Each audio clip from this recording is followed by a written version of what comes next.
Hello everyone, welcome back to Bits of Code. You are watching my brand new series Multithreading in Java, and in today's video we'll start with a classic problem, the odd-even printer problem. But before we jump straight into coding, let's first build a strong foundation. Okay, so to understand multithreading properly, it's really important to know two things first. So first is how a thread is created in Java, and secondly, how memory is managed when we use threads. Okay, so without wasting any time, let's quickly go through that. In Java, there are mainly two ways to create a thread. First is by extending the thread class, and second is by implementing the runnable interface. Okay, and both method allows us to define the task that a thread will run separately from the main flow of our program. We'll be using runnable way most of the time because it's clearer and more flexible, and that is also the most preferred one. Okay, so let's start by seeing how do we actually create a thread. Okay, so let's start with how to create a thread.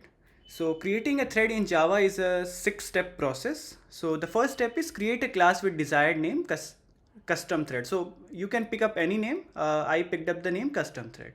Okay, then you have to implement the runnable interface.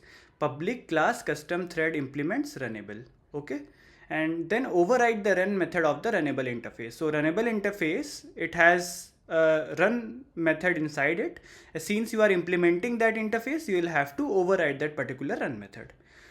Post that, what you have to do is create an instance of this class. So instance of the class which you have created, this custom thread class.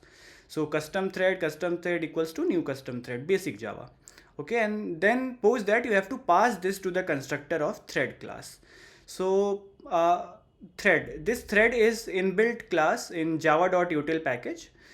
This is the actual class which helps us to create thread. So, and in constructor it expects an object of runnable type. Okay, so we'll pass custom thread here because we have implemented runnable here. So thread equals to new thread. Okay, and then start the particular thread.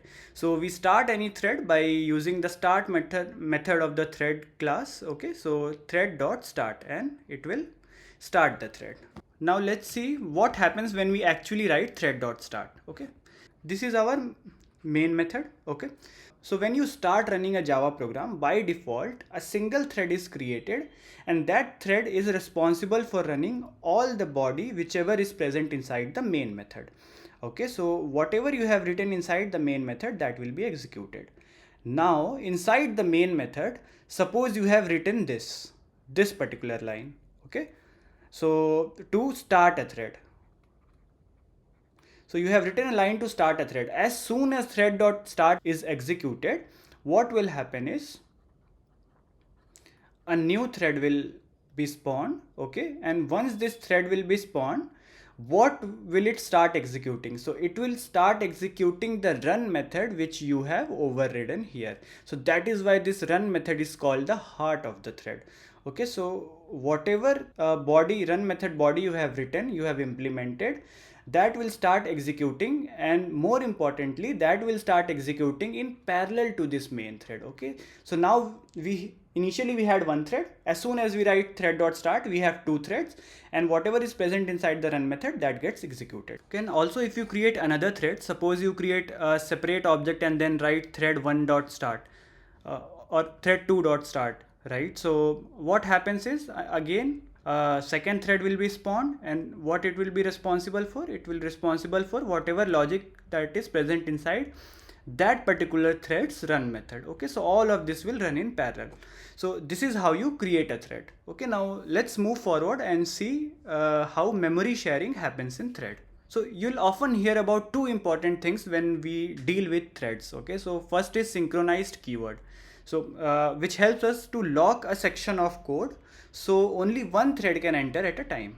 Okay, and wait and notify methods, so it helps threads to communicate. Okay, so it's like saying, hey, you go now, hey, wait for my turn. Okay, so all these things, so don't worry, we'll see all of these in action today. Now let's take a simple example to understand how stack memory and heap memory work in Java threads. So every thread in Java gets its own stack memory. So that's where its method calls and local variables live. but all the threads share the same heap memory where objects are thread. Okay, so all the threads, they have their own stack memory, but they have a common heap memory. Okay, so this is very important. For example, let's take an example. Imagine we have a simple Java class called counter. Okay, and we have created a counter task object which has a counter object inside it and a primitive int variable test equals to 0. Okay, now since it is implementing Runnable, so whatever code is present in the run method of counter task object, that will start executing when you create a thread. Okay, now suppose we create one counter object and two threads that use this same object. Okay, so each thread gets its own stack, and on their stack they store their method calls and local variables. Okay, so if we see this example, this particular example, so we have created a counter object. Okay, we have passed the same counter object to both of these threads, thread 1 and thread 2, and we have started this thread. So what happens when we start this particular thread? Okay, so thread 1 has its own stack, thread 2 has its own stack, and what do they store in this stack? They store whatever are their respective variables. So stack 1, thread 1 has stored a counter reference, right? This is the reference, so has stored the reference of this counter here, and a variable test equals to 0.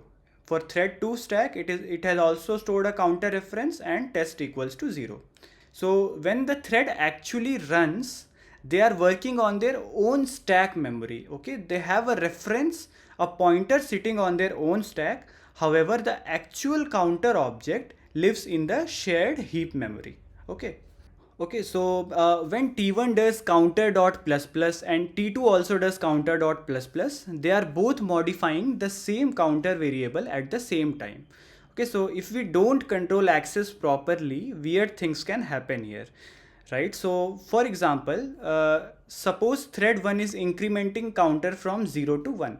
At the same time, thread 2 is also incrementing counter from 0 to 1.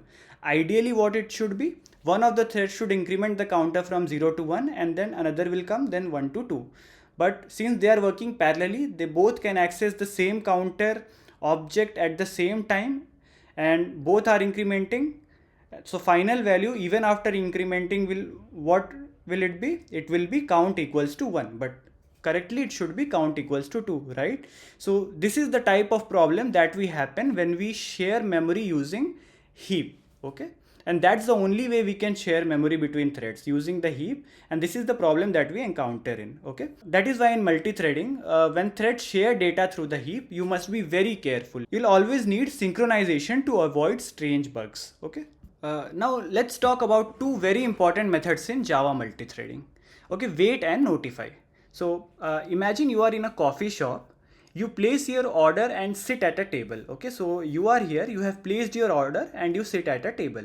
Okay, so you don't keep standing at the counter blocking others, right? So you wait patiently at your table until your coffee is ready, and then the waiter notifies you when it's time to pick it up. So that is exactly how wait and notify work between threads. So we know what wait and notify is on high level.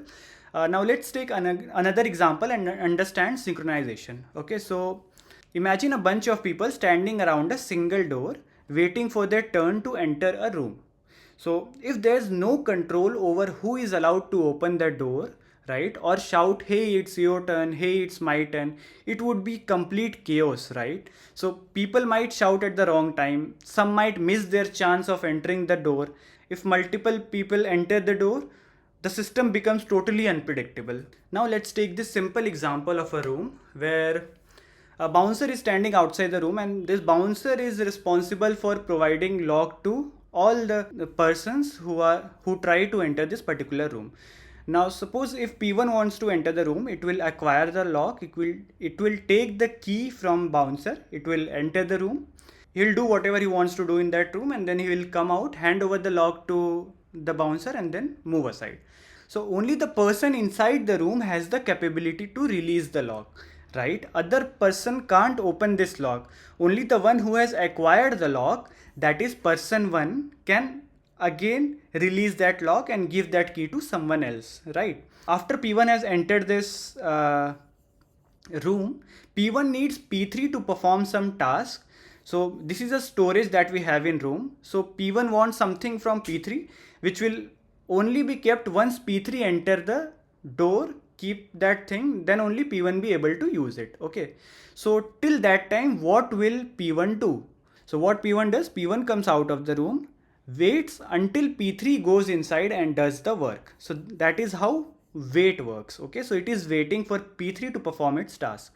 So it waits until P3 comes out and notifies that it has finished the work and other person can go inside. Okay, so P3 acquires the lock, puts something inside the storage, then comes out, then notifies all the people, and then when it's P1 chance to go inside, P1 can go inside and post that it can use whatever is present in the shared resource. So now let's see how everything correlates with the thread terminology. Okay, so this lock is maintained by whom? The synchronized block. Okay, the lock is acquired by whom? These persons, which are known as threads. They have a common memory which is called heap, a shared resource which they can share to each other to communicate. And one very important thing is the person who can release the lock is the one who has already acquired it, and the lock can only be acquired when a thread moves inside the synchronized block. Okay, so you cannot call wait and notify outside that synchronized block. Okay, in Java, when multiple threads are trying to access the same object, if we allow wait and notify without any protection, so here without any bouncer, so one thread could send a notification when another thread wasn't ready, right? So two thread might believe they both have the right to continue at the same time. So two people will enter the room at the same time and it will create complete chaos, right? So that's why Java forces us to synchronize, and only one thread can hold the lock at a time. So when a thread calls wait and notify, we can be 100% sure it is the rightful owner of the lock and the shared resource is in a consistent safe state. Okay, so synchronization acts like bouncer at the door.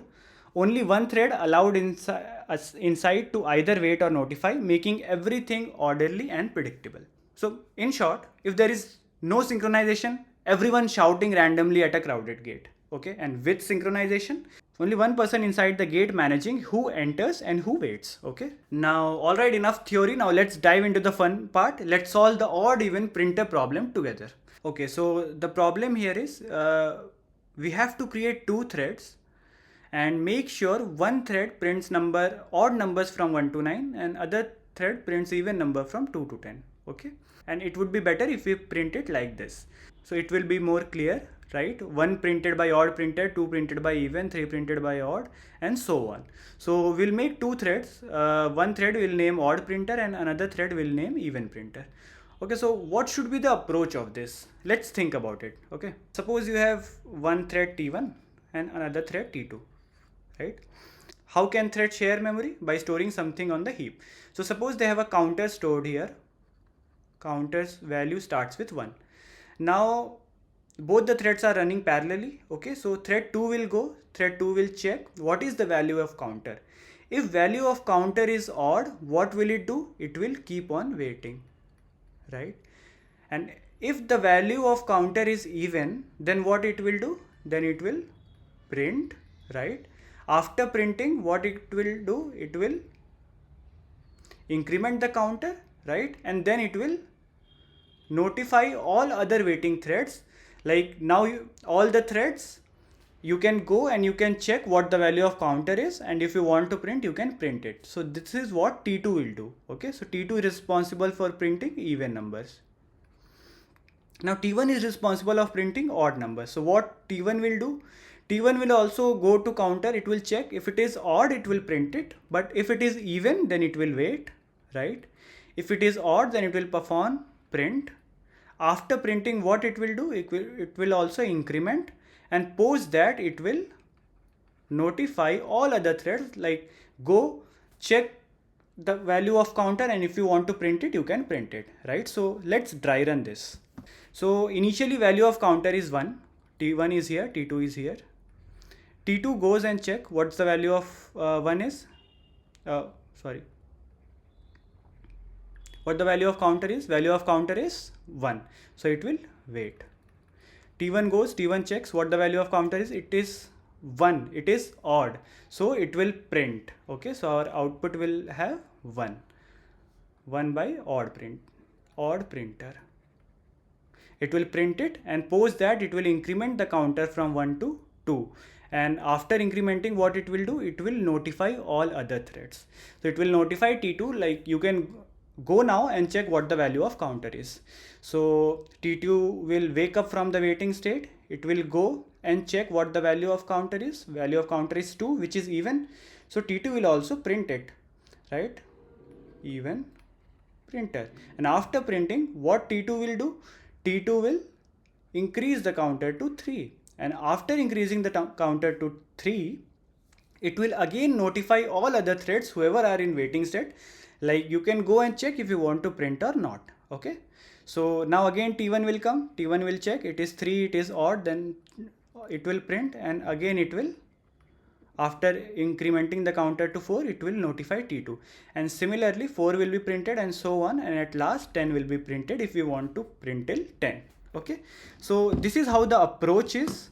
I hope you are clear with the approach. And also one more thing here. While incrementing the counter, we have to make sure only one thread increments it at a particular time. Okay, so before incrementing the counter, what we have to do? We have to acquire a lock on that counter. Okay, so whether you want to read, whether you want to write, first what you do? You acquire a lock here.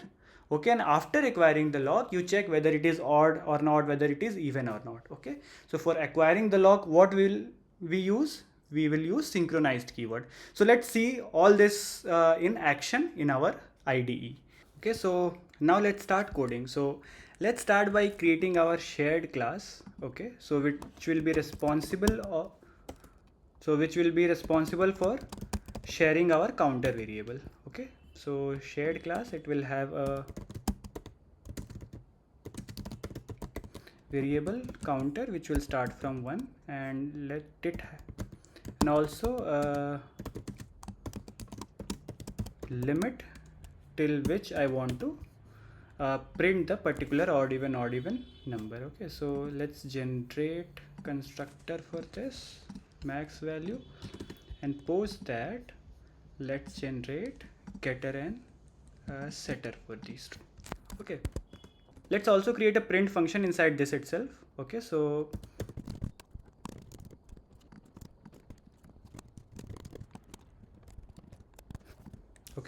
we have printed, so it will print whatever counter is printed by what the thread name is, whether it is odd printer or even printer, and post that what we will do? We will increment the counter. Okay, so as discussed on our whiteboard.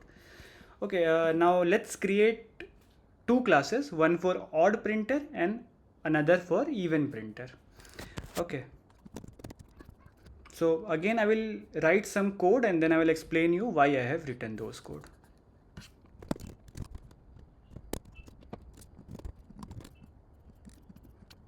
Okay, so we have a shared object named as shared class, which holds the counter and the max value. Okay, so this is what both threads will use to coordinate. Okay, our odd printer gets the shared object through the constructor. So this way both odd and even printer are sharing the same counter. Okay, so the run method here is again, as I mentioned earlier also, like it is the heart of the thread. Let's implement this run method first.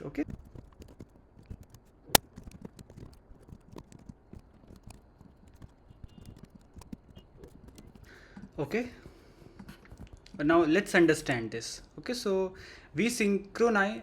So in this run method, we have a loop that runs until our counter reaches the max value. Okay, so it breaks here. Also we have synchronized on the shared object so that only one thread can enter this block at a time. Okay, so without this, both threads might try to print the same number. Okay, that race condition which we has seen earlier in our whiteboard. Now condition check. So here's the check.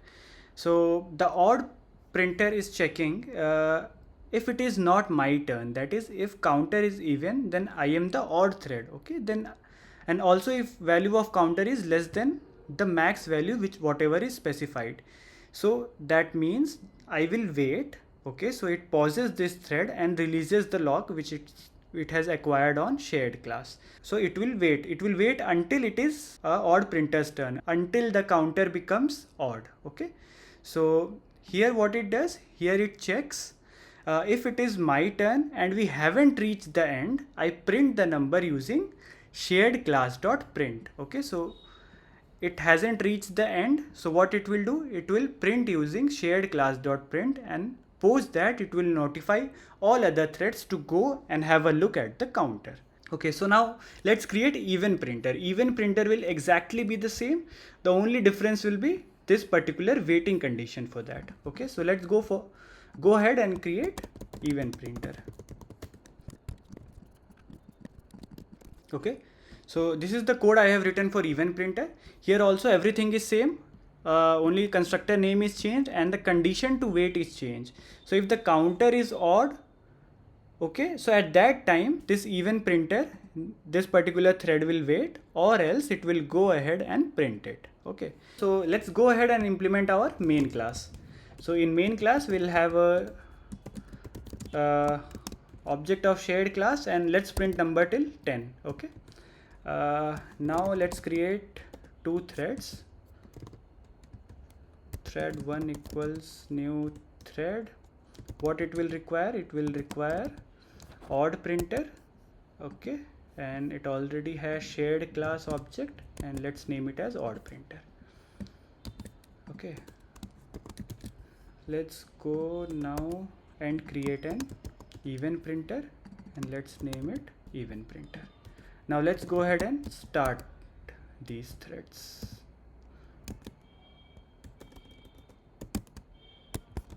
Okay, and thread 2 dot start. So now I know this code isn't perfect yet. In fact, there are still some issues in here, and that's totally intentional. So we are going to run it, observe what kind of errors or unexpected behavior we get here, and then fix them step by step. Okay, so the idea here is to learn as we go. So let's go ahead and execute it. Yes, so see this. Okay, so we just ran the code and we hit an exception. So it says illegal monitor state exception. Current thread is not owner. Okay, now what does this mean? This error usually happens when a thread tries to call wait or notify on an object without holding its lock. And that's exactly what's going wrong here. Okay, so if we go inside our odd printer and we see our wait and notify, this should be called on shared class, okay, after acquiring the lock. But isn't exactly what we are doing, right? So we have acquired the lock and then we are calling wait and notify all, but actually this wait is not called on the shared class. So by default wait is same as this dot wait. Okay, so this wait is actually being called on odd printer and not on shared class. So if we just go ahead and put this shared class and shared class dot notify in our odd printer. Just a minute, what did I do wrong? Shared class dot, okay, in our odd printer, and then go ahead and put the same in our even printer. If we do this and then let's try to run this again, and yes, it is running. So 1 is printed by odd printer, 2 is printed by even printer, and so on till 10. Now let's increase value till 20 and try to run it. Yes, it is still running. Awesome, right? So the code is finally working just the way we wanted. Okay, so we are getting the perfect alternating output of odd and even numbers. That means the synchronization and thread coordination is working exactly right. Right now, here's a small challenge for you. So currently I have created two separate classes, odd printer and even printer. Okay, but if you think about it, the logic is almost the same. Okay, logic is almost the same, only this condition is different. So what your task is, okay, so you have to combine both into a single class and still get the same output. Okay, so it will make the code cleaner and show how powerful parameterized logic can be. Okay, so take a few minutes, think it through, and try writing it yourself. And if you get stuck or want to check your solution, I'll be posting my version of this refactored solution on GitHub, and link will be in the description. Okay, so let me know in the comments how you approached it, and I would love to see your versions. Okay, so that's it for this video. Until the next video, stay safe, stay healthy. Bye bye.